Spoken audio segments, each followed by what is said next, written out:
अमरावतीच्या परतवाडा शहरामध्ये अनेक तरुणींचं लैंगिक शोषण आणि त्यांचे अश्लील व्हिडिओ केल्याचं प्रकरण सध्या समोर आलेलं आहे। दुसरीकडे आरोपी अयान अहमद हा जो आहे तो या संपूर्ण मुलींना अमरावतीच्या कठोरा नाका परिसरात असलेल्या एका सदनिकेमध्ये आणत होता आणि त्या सदनिकेमध्ये असलेल्या फ्लॅटवर मित्राला 500 रुपये देऊन त्यांच्यावर लैंगिक अत्याचार करत होता आणि सोबतच त्यांचे अश्लील व्हिडिओ देखील करत होता। या प्रकरणी जर आपण पाहिलं तर फ्लॅटमध्ये राहणाऱ्या त्याच्या एका मित्राला पोलिसांनी काल अटक केलेली आहे। माझ्यासोबत या संपूर्ण फ्लॅट सिस्टीम मध्ये राहणारे नागरिक आहेत। त्यांचं नेमकं काय म्हणणं या प्रकरणावर त्यांच्याशी आपण बोलणार आहोत। सर, काय सांगणार ज्या पद्धतीने आता परतवाडाचं प्रकरण समोर आलेलं आहे? तुम्ही ज्या सदनिकेमध्ये राहता त्यातला तिसऱ्या माळ्यावरल्या एका फ्लॅटमध्ये संपूर्ण हे प्रकरण घडलेलं आहे, व्हिडिओ शूट केलेले आहेत। तुम्हाला या प्रकरणासंदर्भात माहिती होती का?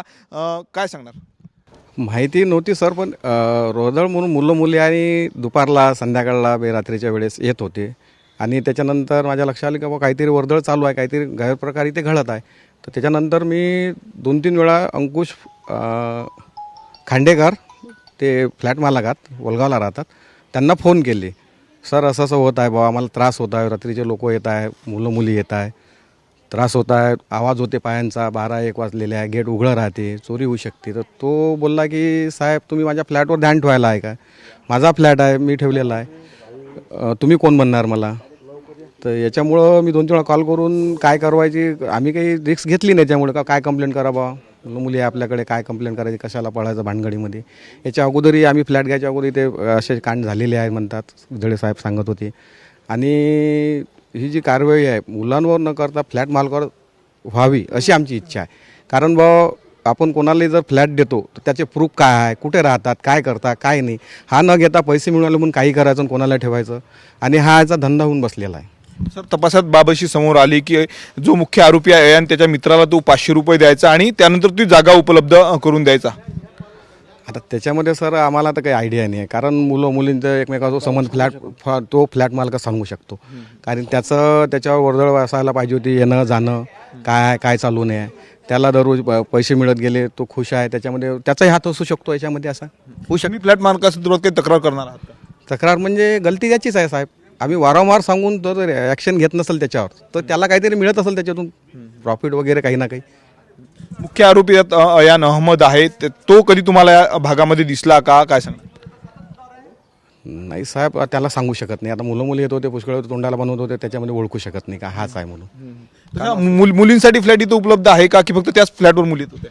त्याच मुलीवर, बाकी इकडे नाही आहे। तोच फ्लॅट आहे असा की आमची इथं वारंवार त्याला कंप्लेंट करून सर्व गोष्टी करून तो मुलांना मुलींना देत होता, आणि तिथं मुलांना म्हटल्यानंतर मुली यायलाच नाही पाहिजे ना। मुली कशाला येतात दुपारला, संध्याकाळ 12-1 वाजता? काही हरकतच नाही, ते मालकाचा त्याच्यामध्ये गुन्हा आहे ना, म्हणजे याचा अर्थ का त्याच्यात मालक इन्व्हॉल्व आहे। नक्कीच जो मालक आहे या फ्लॅटचा तो देखील यामध्ये सहभागी असल्याचा आरोप केलेला आहे। या सदनिकेत राहणाऱ्या कुटुंबाने आपल्यासोबत आणखी काही नागरिक आहे। काका, काय सांगणार या संपूर्ण भागामध्ये हे प्रकरण घडलेलं आहे, ज्या फ्लॅटवर आपण बघू शकतो ही सदनिका आहे 3 नंबरच्या फ्लॅटवर, काय माहिती या संदर्भात होती? कधी हे संपूर्ण आढळलं का तुम्हाला? हो, आढळलं म्हणजे कसं की यापूर्वीसुद्धा 2 घटना इथे झालेल्या आहेत याच प्रकारच्या। त्यावेळेस एका प्रकरणात आम्ही पोलीस पण बोलावलं होतं त्यांना, फ्लॅटवर नाही, तो खालच्या फ्लॅटवर। तेव्हा मग सगळ्यांना आम्ही सांगितलं होतं की बाबा याच्या पुढं असं जर काही आढळलं तर आम्ही जर परिसरातले नागरिक तर त्या मुलामुलींचे कंप्लेंट्स केल्यापेक्षा तुमच्या नावाच्या कंप्लेंट करू, तुम्ही असं कृपया याच्या पुढं होऊ देऊ नका। कसं आहे, रेसिडेन्शियल एरिया, चांगले लोक राहतात, काय ह्या गोष्टी बरोबर नाही आहे। आता यांना काय फ्लॅट घेऊन टाकले, भाड्यानं द्यायचे, कोण येऊन राहिलं काय नाही, हे सगळं असे प्रकार होते। तिसरी घटना आहे, तर ही मोठी घटना आता समजा समोर आलेली आहे, आणि ते जर इथली असन तर आमच्यासाठी फार शर्मनाक गोष्ट आहे की या फ्लॅटमध्ये जर घडत असन खरोखर। आणि तेवढंच खरं आहे, मुलं मुली खूप येत होत्या रात्री बेरात्री, तोंडाला बांधून येत होत्या, कोणाला हटकता नाही, जमाना खराब आहे, काय करायचं आम्ही आमचं असं होते ना ते काय। पण आता त्या गोष्टीत तथ्य असू शकते। पोलिसांनी कारवाई करावी का फ्लॅट मालकाला? करायलाच पाहिजे, मालकावरही करायला पाहिजे। आता त्यांच्यावर तर होईलच, जे कोणी ते करणारे आहे त्याच्यावर होईल, पण या फ्लॅट मालकावरच पहिल्यांदा यायला जबरदस्त कारवाई करायला पाहिजे, कडक कारवाई करायला पाहिजे। फ्लॅट मालकाशी तुम्ही काही संपर्क साधला का, फोन लावलात का? आत्ता लावा फोन, काय त्यांचं म्हणणं आहे? साहेब, मी याच्या अगोदर 2 वेळा त्यांना फोन लावलेले आहे, 2 वेळा फोन लावल्यानंतर त्यांना स्विच ऑफ येत आहे त्यांचा फोन।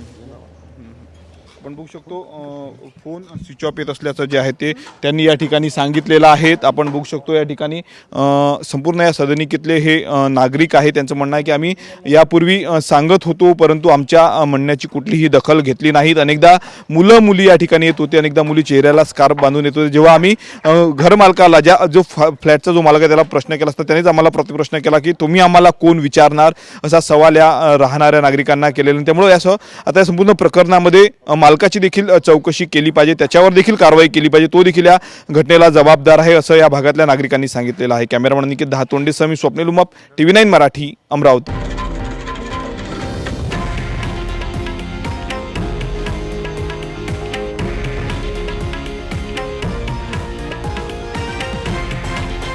हे आहे देशातील नंबर 1 न्यूज नेटवर्क आणि आपण पाहत आहात TV9 मराठी, एकमेव.